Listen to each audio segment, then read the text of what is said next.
Firstly, as I stated earlier this week, it has been my view that Queenslanders are entitled to see and consider the Commission of Inquiry's report before they cast their vote at the state election.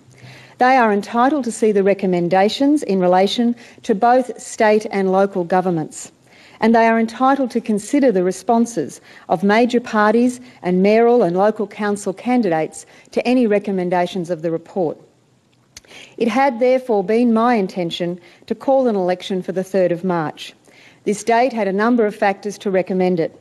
It allowed a week for the public to consider the report.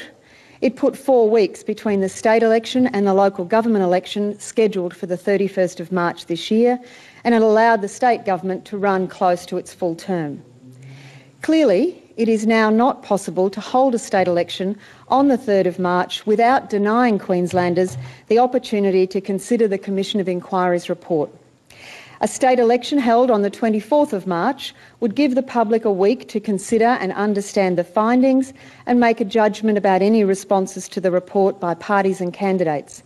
However, this date is only 1 week prior to the scheduled local government elections. I don't believe it would be fair to local candidates in local government elections across Queensland.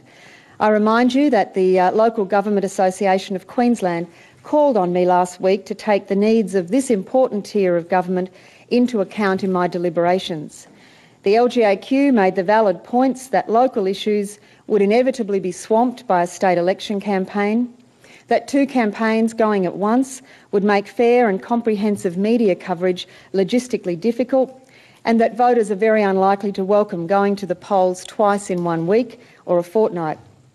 In fact, the prospect was described by the Local Government Association as disastrous.